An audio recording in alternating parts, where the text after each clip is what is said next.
नमस्कार। ब्रेकिंग में आपका बहुत बहुत स्वागत। मैं हूं आपके साथ मनोराज सक्सेना। अगले आधे घंटे तमाम बड़ी खबरें आपको दिखाने वाले हैं। शुरुआत कर रहे हैं ब्रेकिंग न्यूज के साथ, बड़ी खबर के साथ। कर्नाटक से ये बड़ी खबर है जहां पर उत्तर कन्नड़ में बड़ा सड़क हादसा हो गया है। 10 लोगों की इसमें मौत हो गई है, 15 लोग घायल हुए हैं। आज सुबह ये ट्रक दुर्घटनाग्रस्त हुआ जब कुमता बाजार में सब्जी बेचने के लिए सभी साबनूर जा रहे थे। उस दौरान ये ट्रक हादसे का शिकार हो गया। आप देखिए किस तरीके से घटनास्थल पर हर तरफ आपको सब्जियां फैली हुई नजर आ रही हैं। ट्रक से छिटक कर ये सब्जियां गिर गई और जो इसमें 10 लोग सवार थे उनकी मौत हुई है, तो वहीं 15 लोग घायल हुए हैं। जबरदस्त ये भीषण सड़क हादसा हुआ है उत्तर कन्नड़ में। सुबह यह हादसा हुआ जब ये सभी लोग सब्जियां बेचने के लिए ट्रक के जरिए निकले थे, लेकिन उससे पहले ही ये ट्रक हादसे का शिकार हो गया। 10 लोगों की इसमें मौत हुई है। सब्जियां आपको सड़कों पर बिखरी हुई नजर आ रही होंगी, क्योंकि सब्जी बेचने वाले ही सब लोग थे और बेचने का काम ही करते थे। सुबह इसी सिलसिले में जा भी रहे थे इस ट्रक के जरिए, लेकिन उससे पहले ही हादसा इस ट्रक के साथ हो गया जिसमें सब्जियां थी और लोग भी मौजूद थे। 10 लोगों की मौत हुई है, तो वहीं 15 लोग इस भीषण हादसे में घायल हुए हैं। कर्नाटक के उत्तर कन्नड़ से ये भीषण सड़क हादसे की तस्वीरें हम आपको दिखा रहे हैं। जो ट्रक सब्जियों से भरा हुआ था, जो ट्रक लोगों से भी भरा हुआ था, वो हादसे का सुबह सुबह शिकार हो गया।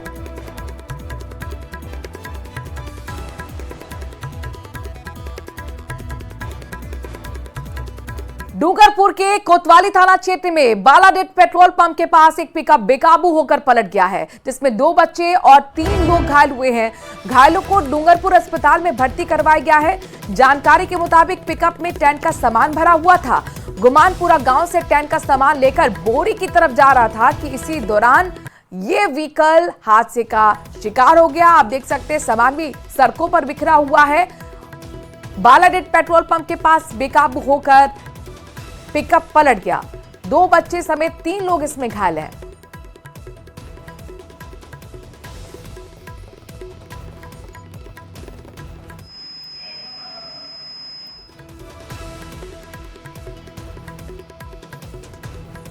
खबर धौलपुर से है। यहां पर मनिया थाना पुलिस ने 12 जनवरी को महिला की संदिग्ध हालत में हुई मौत के मामले का आखिरकार खुलासा कर दिया है। पुलिस ने महिला की हत्या के आरोप में उसी के पति को गिरफ्तार किया है। आरोपी ने चाकू मारकर महिला की हत्या की थी। 12 जनवरी को कासगंज गांव के एक महिला की संदिग्ध हालत में मौत होने की जानकारी पुलिस को मिली थी। इसके बाद से शव को ससुराल वालों ने गुपचुप दाह संस्कार कर दिया।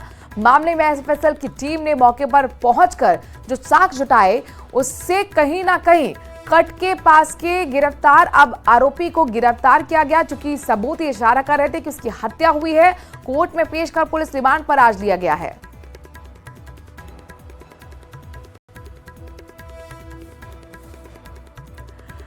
यूपी में पुलिस का ऑपरेशन लंगड़ा लगातार जारी है। बीती रात यूपी पुलिस का एक्शन एक बार फिर देखने को मिला, जहां पुलिस और बदमाशों के बीच एनकाउंटर हो गया। हम आपको 5 अलग अलग तस्वीरें दिखा रहे हैं। पहली तस्वीर बाराबंकी की है, जहां पर 15,000 के इनामी बदमाश लवकुश और मिथुन मुठभेड़ के बाद गिरफ्तार किया गया है। दूसरी तस्वीर मुरादाबाद से है। यहां पर पुलिस और एसओजी की टीम की छापेमारी में छिमार गैंग से मुठभेड़ हो गई। मुठभेड़ में 25,000 के इनामी बदमाश अरबाज और लोलो को गिरफ्तार किया गया है। प्रतापगढ़ में पुलिस टीम की बदमाशों के साथ मुठभेड़ हो गई। इसमें 2 बदमाशों को गिरफ्तार किया गया। उधर गाजियाबाद और महाराजगंज में भी पशु तस्करों के खिलाफ पुलिस की मुठभेड़ हुई। गाजियाबाद में 3 और महाराज में 2 बदमाश इस मुठभेड़ के दौरान गिरफ्तार किए गए हैं।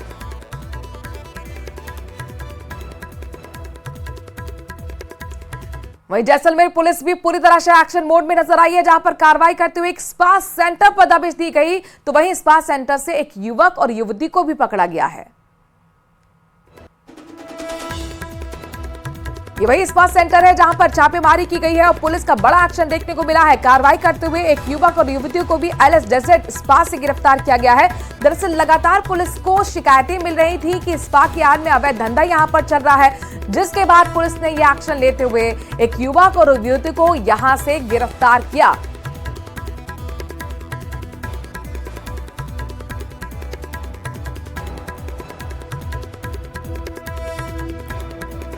एलएस डेजर्ट नाम के स्पा पर छापेमारी हुई है। पुलिस ने एक्शन लेते हुए 2 लोगों की गिरफ्तारी की है, जिसमें एक युवक है, ये युवती है।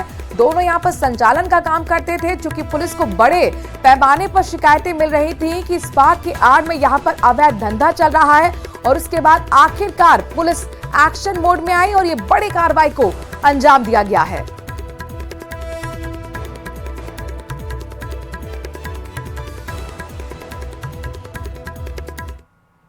अवैध गतिविधियां हो रही है, रेशपा की आड़ में और गंदे काम होते हैं। आम जन में इस बात को लेकर आक्रोश है।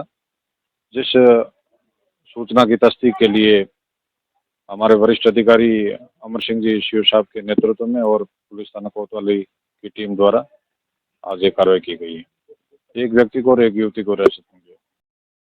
अगली खबर जैसलमेर से है। यहां पर पुलिस ने अपराध कर और चुराई गई संपत्ति से अर्जित कैंपर वाहन और कार की जब्ती और कुर्की की कार्रवाई की है। बीरमा राम ने वारदात को अंजाम देकर इकट्ठा कर रखी थी संपत्ति। आरोपी से सोने चांदी के साथ खरीदी हुई एक कार को भी जब्त किया गया। डीवाईएसपी भवानी सिंह के सुपरविजन में आखिरकार ये कार्रवाई की गई है। कानून के तहत जुर्म करने वालों के खिलाफ संपत्ति जब्त और कुर्की का प्रावधान है।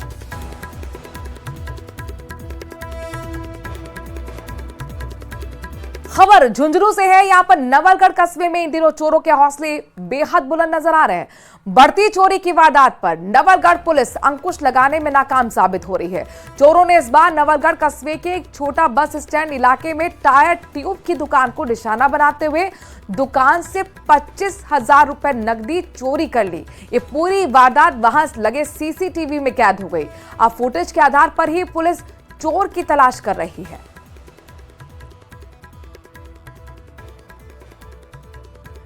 सैफ अली खान पर हुए हमले से जुड़ी इस वक्त की बड़ी खबर आपको बता रहे हैं। पुलिस ने सैफ के घर पर दोबारा क्राइम सीन को रिक्रिएट किया है।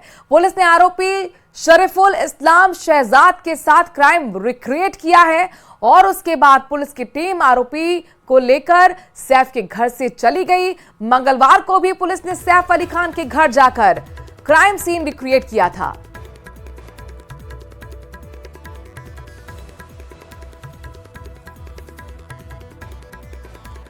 एक्टर सैफ अली खान को मुंबई की लीलावती अस्पताल से 5 दिन बाद डिस्चार्ज कर दिया गया है। वो अपने परिवार के साथ अस्पताल से घर लौट गए।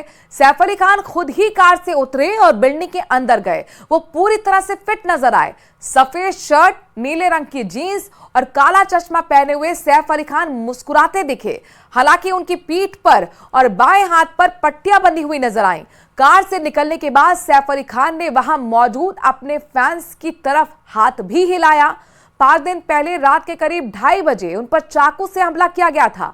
सैफ के शरीर में 6 जगहों पर गंभीर चोटें आई थीं।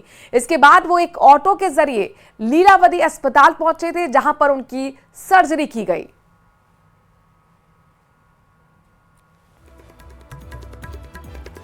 चलिए खबरों में आगे बढ़ते हुए अजमेर का रुख कर रहे हैं, जहां पर नसीराबाद उपखंड के लवेरा गांव में एक दलित युवक की घोड़ी पर बारात निकाली गई है। इसमें भारी संख्या में पुलिस फोर्स तैनात रही। दरअसल युवक के पिता ने विवाह समारोह में घोड़ी पर बारात आने पर आशंका विवाद की जताई थी, सुरक्षा की गुहार लगाई थी लिहाजा, और भारी संख्या में इस दौरान पुलिस की टीम भी मौके पर मौजूद रही। माकूल सुरक्षा व्यवस्था के बीच बिना किसी विवाद के घोड़ी पर बारात निकलवाकर विवाह संपन्न हुआ है, जिसके बाद पुलिस ने भी राहत की सांस ली है। आपको बता दें कि 20 साल पहले उसकी बहन का विवाह हुआ था, तब घोड़ी को लेकर जमकर विवाद हुआ था। फिलहाल गांव में शांति और सौहार्द का वातावरण दिखा है।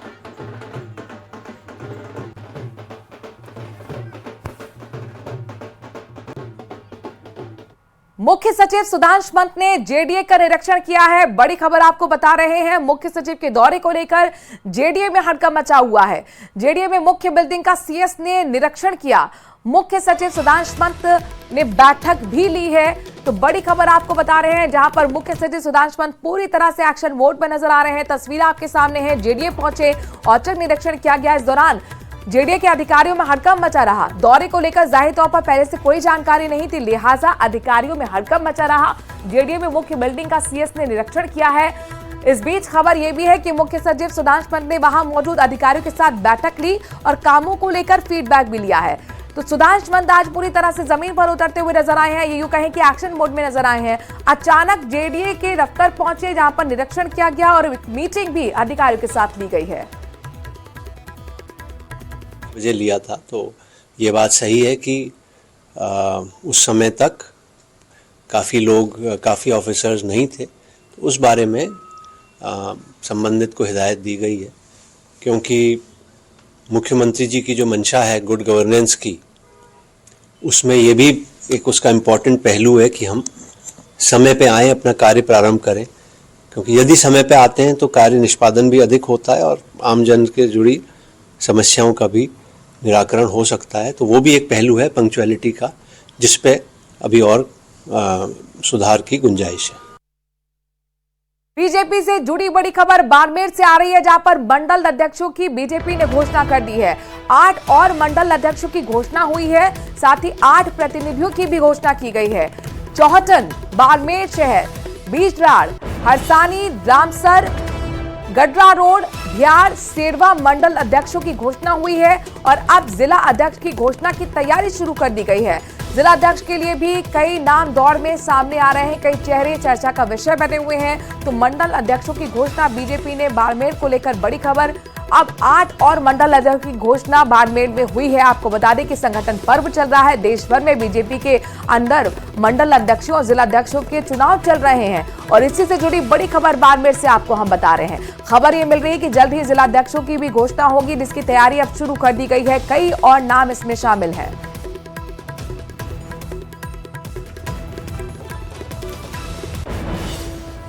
और अब आप दिल्ली के दंगल की करते हैं। आज प्रधानमंत्री नरेंद्र मोदी दिल्ली के बीजेपी कार्यकर्ताओं को जीत का मंत्र देने वाले हैं। पीएम दोपहर 1 बजे मेरा बूथ सबसे मजबूत कार्यक्रम के जरिए कार्यकर्ताओं से सीधा संवाद करेंगे। दिल्ली में इस वक्त बीजेपी के करीब 2.25 लाख कार्यकर्ता एक्टिव है, यानी सक्रिय हैं और पार्टी ने इन्हीं को दिल्ली चुनाव में बूथ के हिसाब से जिम्मेदारी सौंपी है। बीजेपी की कोशिश इस बार 27 साल का सूखा खत्म करने की है। इसके लिए प्लानिंग भले ही आला कमान की हो, लेकिन असल जो दारोमदार है वो कार्यकर्ताओं पर ही है। दिल्ली में इस बार 13,000 से ज्यादा बूथ हैं।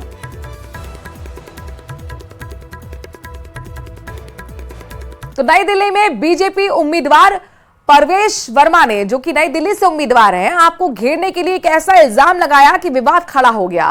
परवेश वर्मा चुनावी दौर में पंजाब नंबर की गाड़ियों की बढ़ती तादाद पर फिक्रमंद थे, तो पंजाब के मुख्यमंत्री इसी बयान पर आग बबूला हो गए।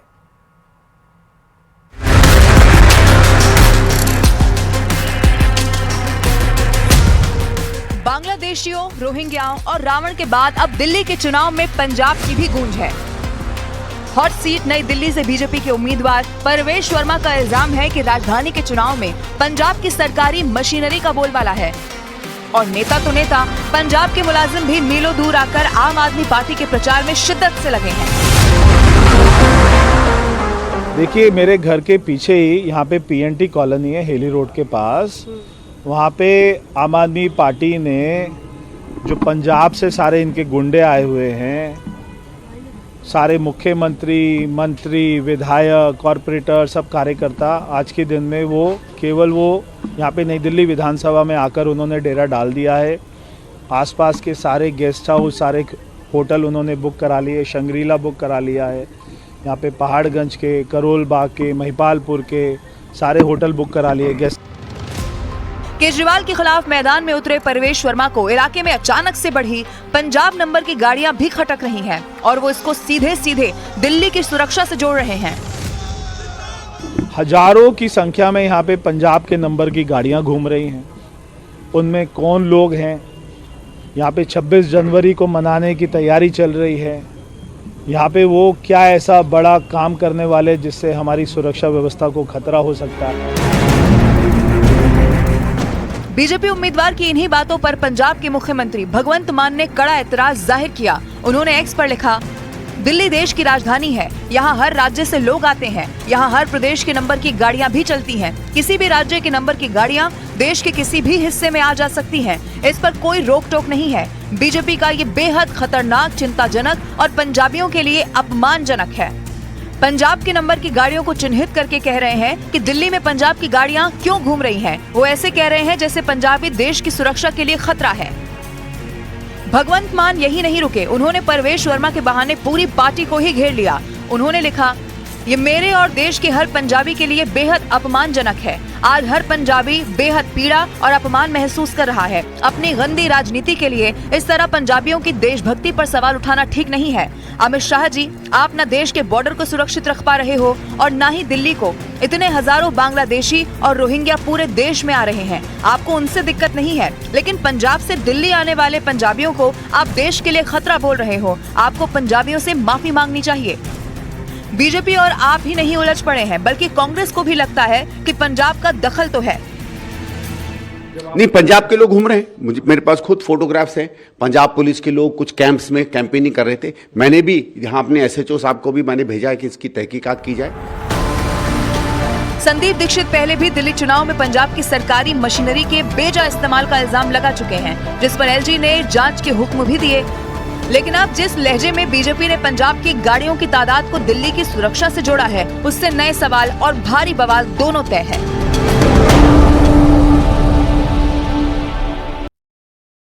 सब इंस्पेक्टर भर्ती 2021 में पेपर लीक मामले से जुड़ी बड़ी खबर जयपुर से आ रही है। हाईकोर्ट एकल पीठ के फील्ड ट्रेनिंग पोस्टिंग रोकने के आदेश से जुड़ा यह पूरा मामला है। हाईकोर्ट खंडपीठ ने एकल पीठ के आदेश पर रोक लगाने से इनकार कर दिया है। कोर्ट ने कहा, ट्रेनी एसआई एकल पीठ के सामने 2 सप्ताह में अपना जवाब पेश करें। एकल पीठ इस मामले की सुनवाई कर रहा है, इस स्तर पर रोक लगाना गलत है, ये कोर्ट की तरफ से कहा गया। ट्रेनी सब इंस्पेक्टर को 10 फरवरी तक जवाब पेश करने के लिए भी कहा गया है। सीजे MM श्रीवास्तव और जस्टिस पंकज भंडारी की खंडपीठ ने यह आदेश जारी कर दिए हैं। सौरभ हमारे संवाददाता इस खबर पर ज्यादा जानकारी के साथ जुड़ गए हैं। सौरभ, पूरा विस्तार से बताइए, आज सुनवाई में क्या कुछ हुआ?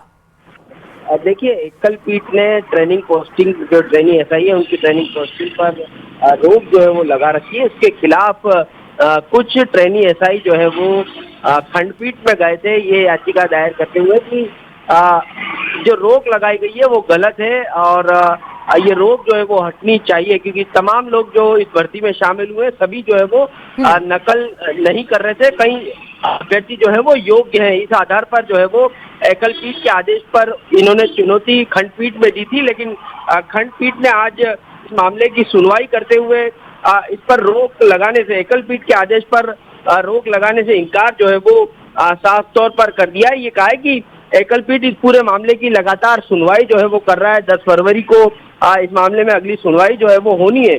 ऐसे में इन जो अभ्यर्थी जिन्होंने ये खंडपीठ में याचिका दायर की है उन्हें जो है वो एकल पीठ में ही जाकर अपना जवाब जो है वो पेश करना चाहिए कि आखिरकार वो ऐसा क्यों चाहते हैं कि इस आदेश पर जो है वो रोक हटनी चाहिए। इस लिहाज से खंडपीठ ने साफ तौर पर कहा है कि 10 फरवरी को जब इस मामले की सुनवाई होगी तो ये अभ्यर्थी भी जाकर अपनी बात जो है वो एकल पीठ के समक्ष जो है वो रख सकते हैं। यानी एकल पीठ ने जो ट्रेनिंग पोस्टिंग पर जो रोक लगी हुई है उसे बरकरार रखा है। जी, यानी कुल मिलाकर हाईकोर्ट खंडपीठ ने एक बड़ा झटका दिया है उन एसआई ट्रेनीज को जिन्होंने यहाँ याचिका लगाई थी कि पोस्टिंग और ट्रेनिंग पर रोक ना लगाई जाए। सौरभ जी बिल्कुल, इसे इसी तरह से समझना चाहिए कि इन्हें राहत जो है वो किसी प्रकार से नहीं मिली है, क्योंकि ये मामला जो है वो लगातार अब कानूनी दावपेच में उलझता हुआ नजर आ रहा है। और अब 10 फरवरी को चूंकि राज्य सरकार भी पहले स्पष्ट कर चुकी कि इस भर्ती पर को जो है वो निरस्त जो है वो नहीं किया जा सकता। और अब ये अभ्यर्थी जो है वो चाहते हैं कि जो ट्रेनिंग पोस्टिंग है वो लगातार जारी रहे, लेकिन खंडपीठ ने साफ कर दिया है कि अभी क्योंकि इन्हें जो है वो एकल पीठ में जाकर अपना पक्ष रखना चाहिए और एकल पीठ जब इस मामले की सुनवाई कर रहा है तो ऐसे में उनके आदेश पर रोक लगाना गलत होगा। तो ऐसा ही ट्रेनीज है, उनके वकील की अगर आपसे बात हुई हो तो उनका अगला अब कदम क्या होगा? क्या वो एकल पीठ का दरवाजा खटखटाएंगे, जो कि 10 फरवरी का दिन भी बहुत महत्वपूर्ण हो जाता है? जी बिल्कुल, खंडपीठ ने जिस प्रकार से आदेश दिया उसके बाद इनके पास और कोई रास्ता जो है वो अब नहीं बचा है। इन्हें 10 फरवरी को जब ये सुनवाई होगी तब अपना पक्ष जो है वो एकल पीठ के समक्ष जो है वो रखना होगा। अब देखना होगा कि एकल पीठ इनके बारे में क्या कुछ सोचता है, क्योंकि ये बात बिल्कुल सही है कि तमाम जो अभ्यर्थी हैं, क्योंकि 800 अभ्यर्थी हैं इसमें और सभी ने नकल जो है वो नहीं की है। ये बात जो है वो स्पष्ट हुई है पुलिस की जांच में भी कि जो लोग इसमें पाए गए थे उन पर लगातार कार्रवाई हुई है। तो ऐसे में इन लोगों की बात एकल पीठ किस प्रकार से सुनती है और क्या सौरभ, ये मामला इसलिए भी बहुत महत्वपूर्ण है क्योंकि 800 से ज्यादा अभ्यर्थियों के भविष्य का ये पूरा मामला है और इसमें हमने दोनों तरीके के मूवमेंट में देखे हैं, यानी कि विरोध में भी देखे हैं और पक्ष में भी मूवमेंट देखे हैं। तो एक यहाँ पर इमोशंस भी अभ्यर्थियों का जुड़ा हुआ है, विद्यार्थियों का जुड़ा हुआ है, इसलिए 10 फरवरी का दिन बहुत महत्वपूर्ण हो जाता है जब एकल पीठ में इस मामले की दोबारा सुनवाई होगी। शुक्रिया तमाम जानकारी सौरभ हम तक पहुंचाने के लिए। तो कुल मिलाकर बड़ा अपडेट ये है कि जो हाईकोर्ट की खंडपीठ थी उसने एकल पीठ का दरवाजा खटखटाने के लिए एसआई भर्ती परीक्षा में जो पास हो चुके थे एसआई ट्रेनी उनको कहा है। सलमपुर से बड़ी खबर आ रही है जहां पर कस्बे के बीच में एक लापट नजर आया है। नागदा बाजार में मकान के छत पर लापट दिखा, सोशल मीडिया पर वायरल हो रहा है ये वीडियो जो आपको हम दिखा रहे हैं। लाल घेरे में देखिए एक छत पर नजर आ रहा है और कूदकर वह दूसरी छत पर भी पहुंच जाता है, यानी कि चहलकदमी आराम से करता हुआ नजर आ रहा है। सुबह का ये वीडियो बताया जा रहा है, लेकिन अब जाहिर तौर पर दिन चढ़ चुका है, ऐसे में भीड़ भी हो जाती है, लोग घर से बाहर निकलते हैं और ऐसे में लोगों को के बीच बहुत ज्यादा दहशत है कि वो कैसे घर से बाहर निकले, कैसे काम पर जाए, क्योंकि बीचों बीच बाजार का वीडियो है, नागदा बाजार जहां पर घर पर भी बने हुए हैं और उसी घर की एक छत पर ये लापट मूवमेंट करता हुआ नजर आया। लोगों के बीच में एक दहशत देख सकते हैं, डर यहां पर लोगों के बीच में रह सकते हैं। वन विभाग को जानकारी दे दी गई है, वन विभाग की कोशिश है कि जल्द से जल्द इसे पकड़ा जाए, लेकिन अभी तक चूंकि उसके लोकेशन का पता नहीं लग पाया है, लापट कहां है ये फिलहाल समझने की कोशिश वन विभाग की टीम कर रही है।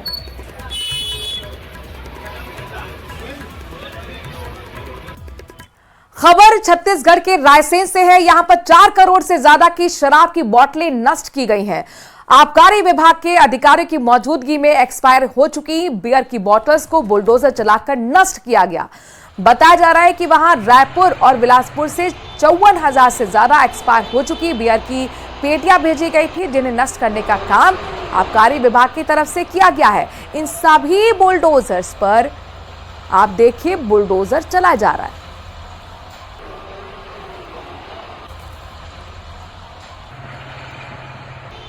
और बिग ब्रेकिंग में अभी के लिए इतना ही। आगे देखिए 100 गांव की 100